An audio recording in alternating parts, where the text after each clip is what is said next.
Kaya wag kami, Atty. Harry Roque. Nagtatalak mga kababayan si Atty. Harry Roque kahapon. Nagdadrama siya. Gustong gatungan po ang mga mamamayang Pilipinong magalit sa ating gobyerno. Lalo na sa ating Pangulong Bongbong Marcos. Kasi kinidnap daw yung kanilang Tatay Digong. Palitan na kaya ninyo yung narrative ninyo kasi hindi man kinakagat ng mga mamamayang Filipino. Isip kayo ng medyo papaniwalaan ng mga tao.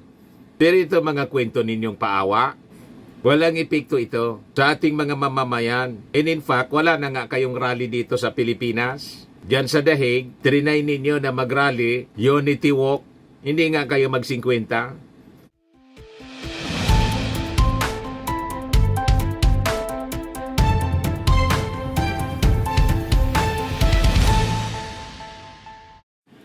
Hello po mga kababayan, nagbanta na naman po si Atty. Harry Roque. Wala talagang kadala-dala. Nag-live kahapon kasi daw butot balat na yung kanilang Tatay Digong base sa kwento ni Elizabeth Zimmerman. Ngayon, sabi ni Harry Roque, pag namatayan niya sa kulungan nitong si dating Pangulong Digong, umanda ka niya, Junior. Nagbabanta na naman po mga kababayan. But before natin pag-usapan mga kababayan itong walang tigil na pagbabanta ni Atty. Harry Roque. Yan o. Butot balat na rin siya, no? Malapit na rin maging butot balat si Harry Roque. Grabing stress po. Anyway, click subscribe muna dito sa ating YouTube channel and hit the notification bell para lagi po kayong updated sa mga kaganapan dito sa ating bansa. Like and share na rin po ninyo ng ating video. At wag na rin po ninyo na skip yung ating mga commercial ads para tuloy-tuloy lang ang pag-unlad ng Bagong Pilipinas. Meanwhile, mga kababayan, dito muna pala tayo sa ating balik na natin yung joke time portion, kwentong katatawanan. Padala po ni Buyonas Raul. Kwento ito ng isang estudyante po. Tumawag yung anak sa kanyang mga magulang. Sabi ng kanyang anak, Tay, Nay, padala ninyo po ako ng ng pera kasi kinain ng daga yung uniforme ko, nginat-ngat. Sabi ng mga magulang, huwag kang mag-alala anak, magpapadala ako agad. Sabi ng anak, magkano po yung ipapadala ninyo? Sagot ng tatay, hindi pera anak. Nabigla yung anak. Ano po yung pinadala ninyo? Sagot ng tatay, pusa, para hindi nangat-ngatin yung uniforme mo. Hindi nangat-ngatin ng daga.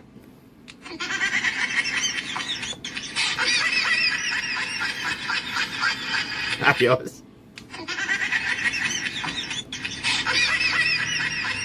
Solve yung problema ng anak po. May alaga pa siyang pusa. Tagabantay ng ulam. O diba? Mga kababayan? Matik na, 200 pesos agad. Padala mo yung GCash number mo. O, kasali ka na rin sa ating monthly draw. Ipasok ko na dito. Yung entry. Ito na po. O ngayon, yung winner natin last month, pero dirino ko, kailan yun? Kahapon? O the other day yata? Kalimutan ko. Pinadala ko na rin kay Gary Sabjaga yung kanyang pinanalo ng 5,000 pesos. Yan po. Amount sent, 5,000 pesos kay Gary Sabjaga. So, GCash number niya. Yan si Gary. Laking pasalamat niya. Hello po, napanood ko po na nanalo ako ng monthly raffle. Niyo, malaking tulong po yan para sa mga gastusin ng mga anak ko sa school. Maraming salamat po. Nagpasalamat na rin siya. Ito yung sinend ko kanina, mga kababayan. 5,000. Tapos yung nanalo nung isang araw din, ang 200 pesos si Joe Frihinal. Ito, pinadala ko na sa kanya. Nagpasalamat na rin. Thank you, Sir Dante.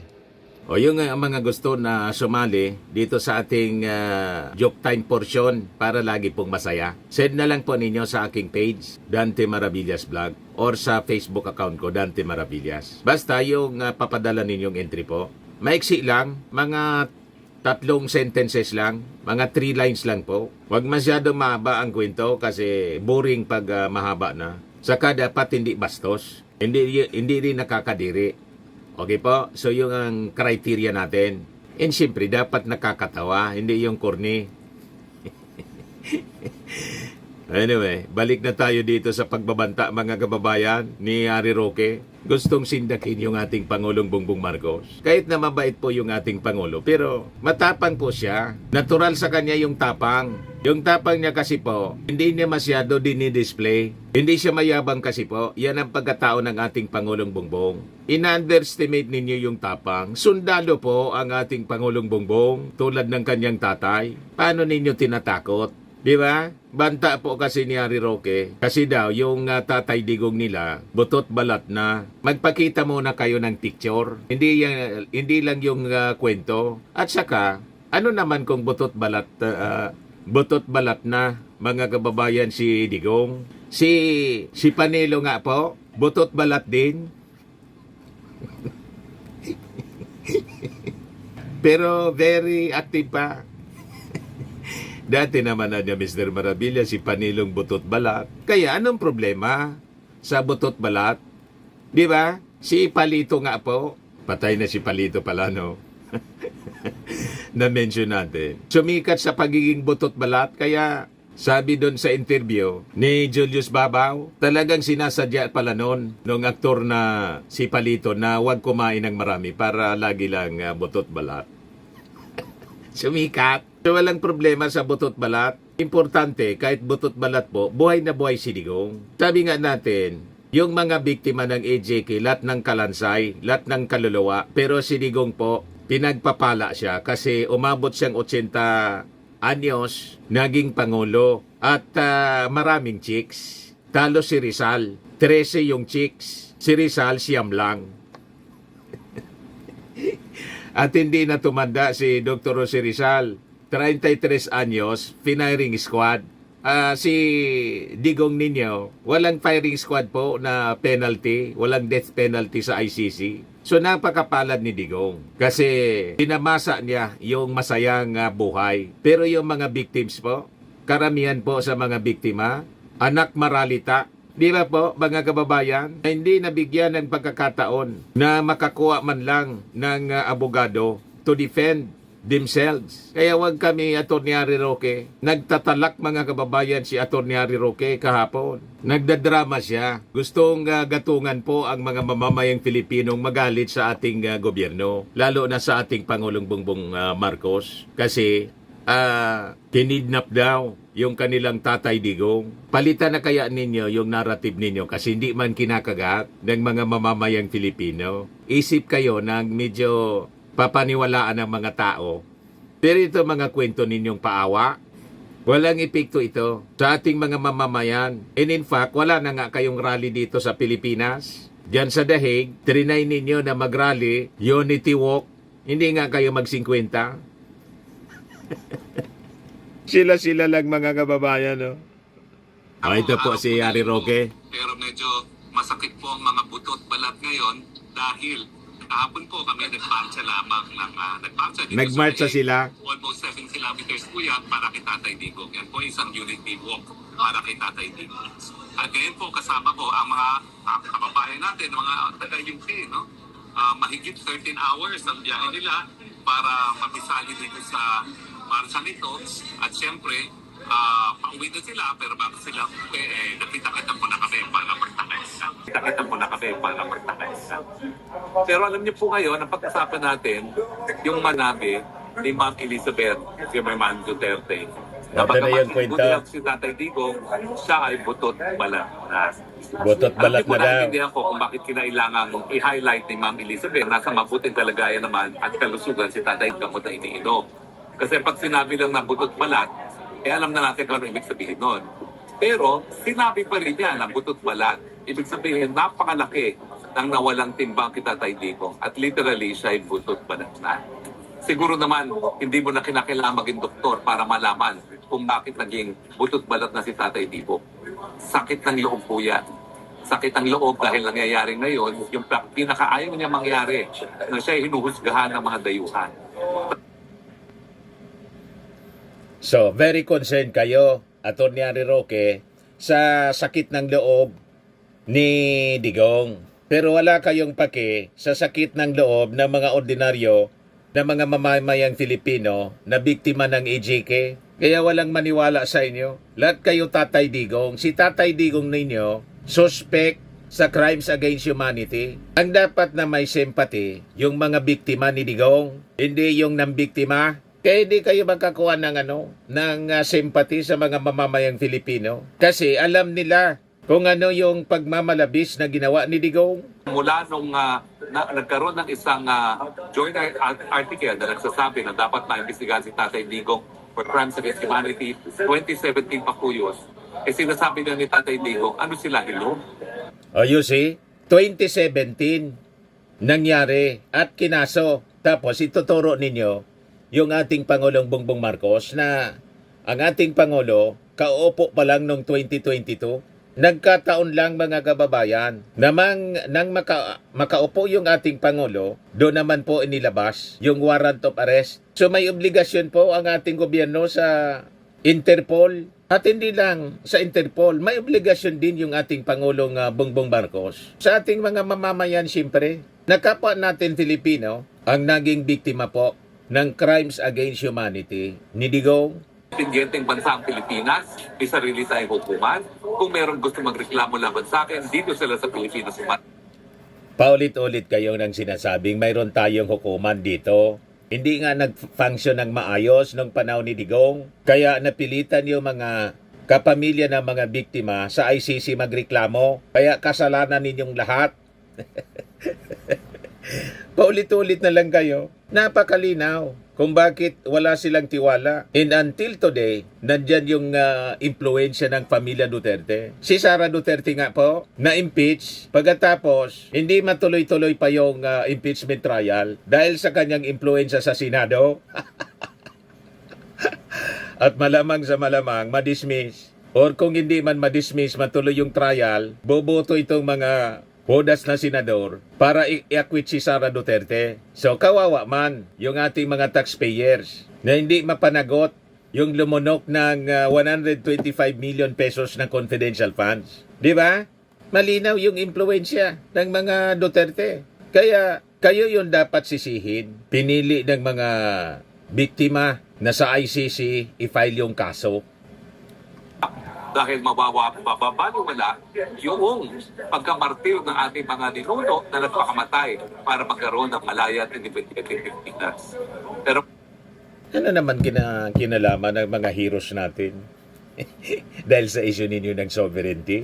Wala nga kayong paki sa sovereignty na niyur-yura ka ng barkada ninyong si Xi Jinping? Huwag kami, Harry Roque. nangyayari na yung kanyang bangungot na siya po ngayon ay hinuhusgahan ng mga dayuhan sa mga krimen na di mano ay nangyari sa Pilipinas. Ang nakakalungkot pa po ay dalawang bagay. Sinasabi nila 30,000 daw ang mga namatay dyan sa war and drugs si Tatay Digong. Pero dun sa arrest warrant, 43 ang sinasabi nilang biktima. Pinaliwanag na yan ng ICC prosecutors kung bakit 43 lang. Pinaliwanag ng ICC spokesman pala. Yan ICC spokes. 43 AGK cases in Philippine just a sample. More may be presented. Yan yung paliwanag ni ICC spokesperson Dr. Fadi El Abdallah. Sabi niya, the prosecution niya may present more cases, witnesses and victims throughout the course of ICC's judicial process.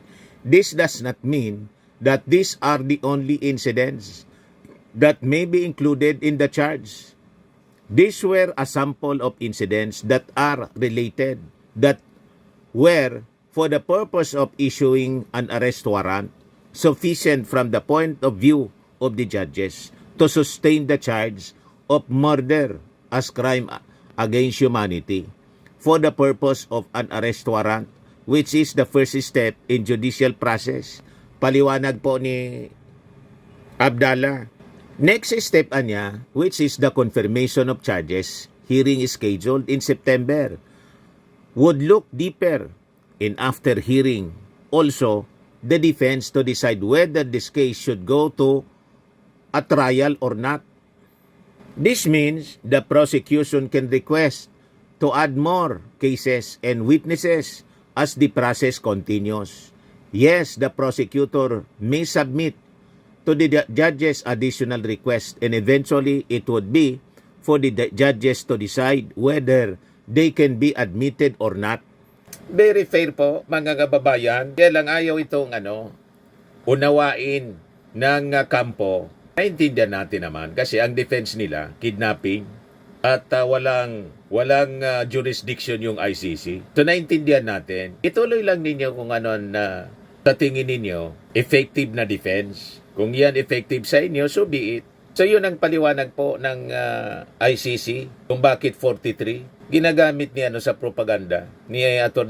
Harry Roque. Crimes against humanity anya 43 man lang. Sabi anya nila 30,000 or more than 30,000. Kung ipipresent po, alimbawa, hindi na 30,000, mag-present ng mga ebidensya. Sa 6,000 na lang, alimbawa. Isa-isang kaso nga lang po, ang trial po, mga kababayan, inaabot na, yung kay De Lima po, 7 years. Dito po, mas maiksi nga, ang estimate po, sa 40 cases, sample cases, mga 8 years. Gusto ninyo na dagdagan pa? Pwede naman dagdagan, sabi ng ICC. Kaya lang baka abutin ng trial ng 100 years. Sa dami ng kaso. Abutin niya ng 100 years, di paano na si Digong? Talagang tama yung sinabi niya. Dito na niya ako mabulok. I'm willing niya to rot in prison for all time. Yan ang sabi niya. Siya mismo ang nagsabi. Kaya kung mamatay man siya dyan sa yan ang sinasabi ni Atty. Harry Roque, that is his wish. Pagkatapos gagamitin ninyo itong pagiging butot balat ni Digong, at pag namatay, umanda daw si Junior. Anong kinalaman ng ating Pangulo? Halimbawa, dyan na siya bawian ng buhay kasi naging butot balat na. Kasalanan niya kasi hindi siya kumakain ng maayos. Kaya kung totoong butot balat na siya, kasalanan pa rin niya. At ang sabi, hindi umiinom ng gamot ng maayos. May mga gamot naman dyan po. Sufficient yung supply. Malinaw na gusto lang ninyong gamitin sa propaganda para galitin yung tao at mag-alsa laban sa ating Pangulo. Pangalawa po, sinasabi nila na overwhelming daw ang ebidensya. Pero anong katotohanan? Hanggang ngayon pa lang sila na nagkukumbinse ng mga pulis na sa Pilipinas na tumisigo laban sa kanya. Humingi sila ng karagdagang panahon para ilabas ang lahat ng ebidensya laban kay Tatay Digong. And yet, ngayon pa lang po sila nakikipag-usap sa kapulisan na tumindig bilang testigo. Kaya nga po, naiintindihan natin kung bakit balat punto na lang si Tatay Digong. Nasisiraan na po siya ng loob. Kala ko ba magaling na leader si Digong? Bakit sinabi po ninyo na nasisiraan na ng loob? Di ba matapang po? Ang isang matapang na leader, hindi po nasisiraan ng loob. So, mula mismo sa bibig, mga kababayan ni Atty. Harry Roque, kung paniniwalaan natin, si Digong daw nasisiraan na ng loob. Si Digong nasisiraan ng loob. Si Sara nasisiraan ng ng bait. Tapos si Harry Roque, nasisiraan na rin ang ulo. Wala nang ginawa po, magsayaw-sayaw, kasama si Marlica, butod, bagag, ngiwi, abogado ka, ganyan ka mag-behave. Kung hindi nasisiraan ang ulo, ano tawag mo dyan? Di ba? Kaya mga kababayan, ginagawa ni Atty. Harry Roque. Sayaw-sayaw ng bangag. Naging, paslit na po yung isip. Di ba? Pero nawawala na ng gana. Dahil nangyayari nga yung pangungot niya at siyempre napakatagal ng proseso. At dahil siya naman po yung dating prosecutor at abogado rin, alam niya na. Concern kayo sa napakatagal na proseso. Kinaya nga ni Laila de Lima, 7 years nakakulong.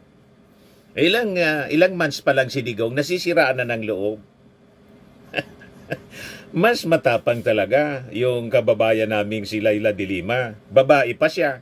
Hindi nasiraan ng loob po si Laila de Lima. Iniyak na lang niya. Iiyak na lang kasi ninyo para mabawas-bawasan yung stress. Huwag paawa. Hindi nga kayo naawa kay Laila de Lima na isang babae, kinulong ninyo. O ngayon, congresswoman na.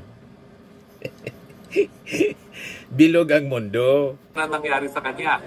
Ang taki ninyo, 120 days plus na siya nakakulong, and yet wala pang probable cause. Sa Pilipinas 3 po months pa lang. makakasuhan sa hukuman, dumaan ka na sa Si proseso Laila, ng 7 preliminary years. investigation. At titignan na doon kung merong ang krimen na nangyari at may posible ba na yung nasasakta lang gumawa ng krimen. Ngayon po, wala pang ganon. Mangyayari pa lang po yan simula September 23 sa confirmation of charges. Doon pa lang po pruebahan ng prosecutor kung merong probable cause. Meanwhile, 120 days na siya nakakulong. Sa totoo lang po, sinabi naman ni Ma'am Elizabeth na butot balat, yung ibang mga anak naman talaga ay nalulungkot din dahil kada bisita nila, nakita nyo naman kung paano yung naging asta ni Mayor Baste. Lungkot na lungkot siya doon sa huling araw niyang pagdalaw. So, yung kalungkutan lang ninyo ang inaalala ninyo. Buhay pa si Digong, kahit butot balat na. Although hindi man kami naniniwala kasi wala mang picture. Picturean muna ninyo ng butot balat para maniwala yung mga mamamayang Filipino. Sinasabi ninyo baka mamatay. Ang masamang damo po, matagal mamatay. Di ba may kasabihan ganon? Pag masamang damuan niya, matagal mamatay. So, tingin ko, hahaba pa yung buhay ni Digong. Baka umabot din siya ng 100 years. O di ba? Sa edad na 80, may chicks pa. Bumisita nga yung dalawa. So, napakapalad ni Digong. Nagbuhay hari.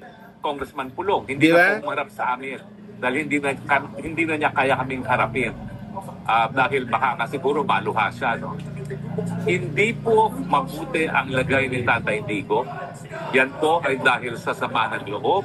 Yan po ay dahil sa nangyari sa ating bansang Pilipinas. Hindi lang na So, sa sama ng loob. Masama pala ang loob ni Digo ngayon kasi nakakulong siya. Pero nang hindi pa siya nakakulong, ito siya. Yung former president ba ay willing na mag-cooperate sa investigation sa ICC? Kaugnay dito? ICC, ma'am. I'm asking the ICC to hurry up,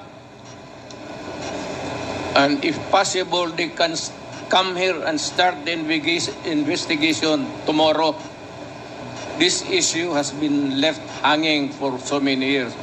Matagal, ma'am, baka mamatay na ako, hindi na nila ako maimbestiga. So I'm asking the ICC through you na pagpunta na sila dito bukas, umpisahan na nila ang investigation. And if I am found guilty, I will go to prison and rot there for all time.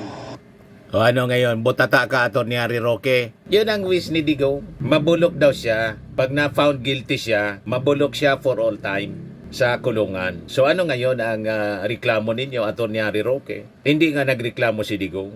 Kayo man lang na mga supporters. Sabi ni Baste, yung mga girlfriend daw ni umanap na ng bagong boyfriend.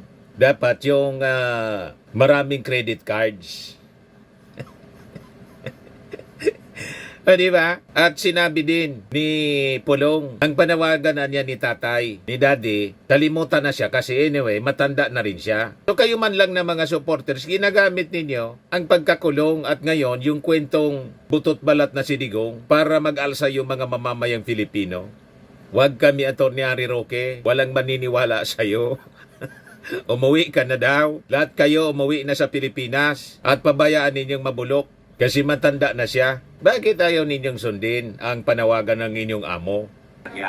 malungkot po ang nangyari sa kanya dahil nga ulit na bagang soberenya natin at ngayon po ay linalabag ang karapatang pantao rin ni Tatay Digo. Karapatang pantao Bago po mo. ako magpatuloy, dumarating ang pagkain namin tanghalian. Yung karapatang pantao ng mga victims pa, no?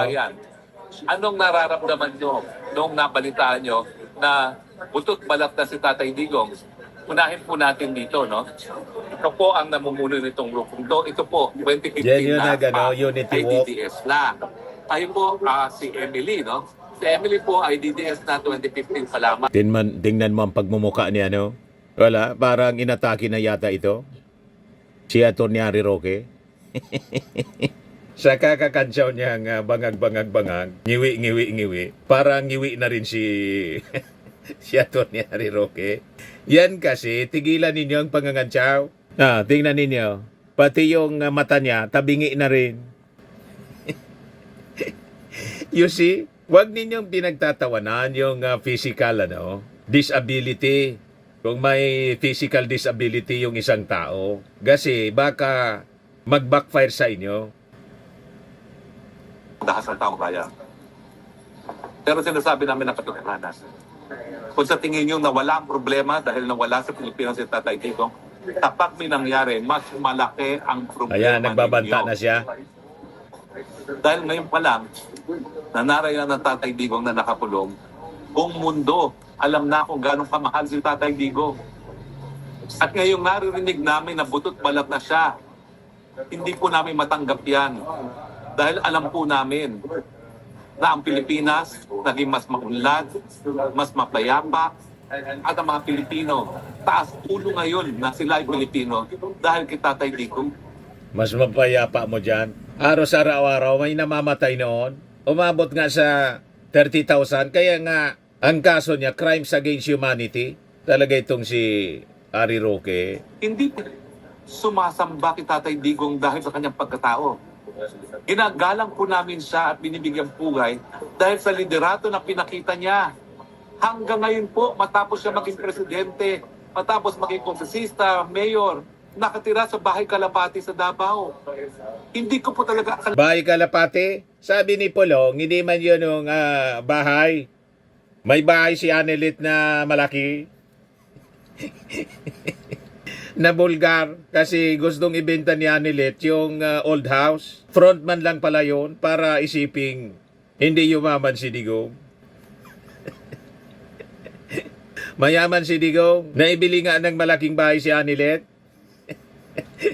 Di ba? At maraming negosyo. Huwag nga ninyo kaming pinagluluko, Atty. Harry Roque. mahal na mahal ng taong bayan kay Digong.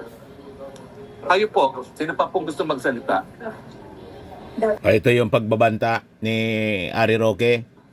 Pero Foy, Junior, sa tingin mo kung may mangyari kay Tatay Digong sa dahi dahil sa ginawa mong pangingid na papapunta sa kanya, magtatagal pa kayo?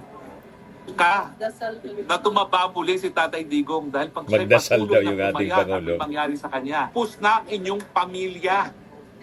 Kung nung una, punta pa ng Hawaii, baka hindi na kayo makaalis sa Pilipinas at magharumintado na ang Pilipino. Hindi ko sinasabi na gawin yan ng ating mga kapwa Pilipino.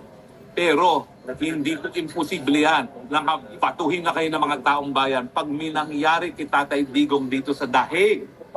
Mali kayo kung sa akala ninyo na wala ng problema sa inyo sa pamamagitan ng pagkikidnap nyo papunta ng dahig si Tatay Digong. Pag may nangyari, pangungot yan sa inyong lahat at sa mga henerasyon na darating ng Marcos. Hindi kayo patatawarin ng sambayan ng Pilipino. Tandaan nyo yan. Mag-aral kayo ng kasaysayan. Paano naging katapusan ni Muammar Gaddafi sa Libya? Hindi malayo, ganyan din ang gagawin sa inyo. Hahatawin kayo ng taong bayan sa galit pag may nangyari kay Tatay Digong. Kahit saan pa kayo magtago, may Pilipinong magagalit sa inyo at hahataw sa inyo. Hindi ko sinasabing gawin yan. Ako'y Kristiyano, hindi ko sinasabing dapat gawin yan. Pero ganyan po ang posibleng mangyari sa galit, sa hagupit ng sambayanang Pilipino pag may nangyari sa inyong lahat. Ang parang Yan po yung pagbabanta ni Atty. Harry Roque. Matagal na ninyo yan na plinano, yung mga maisog rallies. Hindi man po naging effective. Wala kayong makumbinsi ng mga tao na pwedeng mag-people power. Anong nangyari? Kili-kili power man lang po. Diba? July na. Presidente pa rin yung ating Pangulo. Kasi na-educate yung mga mamamayang Pilipino na dapat huwag maniwala sa inyo kasi puro kasinungalingan ang inyong ginagawa. Pag namatay dyan sa dahig, si Digong, ang ibig sabihin niyan, yun na yung destiny niya. Ipinaintulot ng ating Panginoong Diyos. Wala dyan kinalaman yung ating Pangulong Bongbong. Ang kamatayan ng isang tao, Diyos lang po ang nakakaalam. At saka matanda na rin si Digong. Halimbawa, bawian siya ng buhay dyan. Hindi dapat yan isisi sa ating gobyerno, sa ating Pangulo. Isisi niyan dapat sa kanyang sarili. Anyway, yun ang wish niya. Napakalinaw ng wish niya. Mabulok daw siya dyan. For all time. Yung former president ba ay willing na mag-cooperate sa investigation sa ICC? Kaugnay dito? ICC, ma'am. I'm asking the ICC to hurry up, and if possible, they can come here and start the investigation tomorrow. This issue has been left hanging for so many years. Matagal, ma'am. Baka mamatay na ako, hindi na nila ako maimbestiga. So I'm asking the ICC through you na pagpunta na sila dito bukas, umpisahan na nila ang investigation. And if I am found guilty, I will go to prison and rot there for all time. Malinaw, walang rason na isisi sa ating Pangulong Bongbong Marcos kasi wish granted. Yon ang wish niya. Kaya wag mo kaming pinagluloko. Wag mong niloloko, Harry Roque, yung ating mga mamamayang Filipino. Gamitin itong butot balat na si kwento ni Elizabeth Semerman, butot balat na si Digong. Ginagamit ninyo sa propaganda para gatungan yung damdamin ng mga tao. Si Elizabeth Semerman bilang asawa, dating asawa, na nagmamahal, sabihin pang nagkahiwalay na sila. Pinagsabihan niya sana si Digong na maghinay-hinay. Ang daming namatay. Wala proud pa sila, mga kababayan. So, these are consequences ng mga maling aksyon. Pagkatapos ituturo ninyo yung ating Pangulong Bongbong, tapos pagbabantaan ninyo. Wala kayo sa posisyon na magbanta, Atty. Harry Roque. Umuwi ka na, harapin mo yung sarili mong problema, yung kaso mong qualified human trafficking na non-bailable. Yan ang dapat mong gawin bilang abogado. Tularan mo si Laila de Lima, hinarap yung kaso. O di maayos na siya ngayon, hindi man pala guilty. So, kung naniniwala kayo, hindi kayo guilty, makakauwi kayo rito, makakalabas kayo sa kulungan. Ganun lang yun Ganun din si Digong. Sa mga naghanap ng malinis and spacious fitness gym, pumunta lang po kayo sa aming Colossal Fitness Gym. We also offer Grab Car Rental with our brand new 2023 model ng Toyota Innova. We also accept booking for those who are planning to travel via PAL, Cebu Pacific, and other airline companies, local and international, and bills payment for Meralco Bills, PLDT, Aleco Bills, etc. Ang Colossal Fitness Gym is located at 3rd floor Security Bank Building, Lanco Business Park, Legazpi City, Albay. For inquiries, look for Chilon Maravillas, contact number 0966-802-0949. Yan yung aming Innova. Lagi na pong matao sa amin. Pati mga foreigners po, tingnan ninyo, mga British tourists sila. Ang lalaki ng katawan mga kababayan, nag-gym sa amin. Ito naman po, Indian National. Ito mga mga European sila. Ito naman yung bago naming product na binibenta online, Eye Glow Serum. Whitening po siya galing sa South Korea. Tingnan ninyo yung epekto sa aking anak na architect entrepreneur, Riz Maravillas. For inquiries, look for Riz Maravillas on FB. Ito naman po, Firmax Firming and Lifting Cream. Mainam po ito sa mga pains at paninigas ng mga kaso-kasuan. Yan po yung bagong packaging niya. O, tingnan ninyo, napakaganda ng bagong jar niya, Firmax. Ito po, Automax Radiant Serum. Sa mukha naman yung application. Anti-aging po siya. You will look 10 years younger than your age. Ito naman yung bagong product naming binibenta online. I am worldwide amazing pure organic barley powdered drink mix from Australia. Endorsed by actress Maritoni Fernandez, cancer survivor. Ang mga health benefits niya, boost immunity, improves digestion, enhance energy levels, packed with antioxidants, prevent cancer. Sa mga inquiries ninyo and orders, dumiretso na lang kayo sa messenger ng aking anak na architect entrepreneur, Riz Maravillas. Sa mga mahilig naman po sa mga imported bags and wallets, pumunta na lang po kayo kay Ma'am Eileen Rosales. Message ninyo sa kanyang page, Eileen Closet. Nakabase siya po sa Amerika. Yan po siya mga kababayan. Ito naman po yung bago naming product na binibenta online. Eye Glow Serum, whitening po siya. Tingnan ninyo yung epekto sa aking anak na architect before and now. Yung mga inquiries po ninyo, dumiretso na lang kayo sa kanyang Facebook account, Riz Maravillas.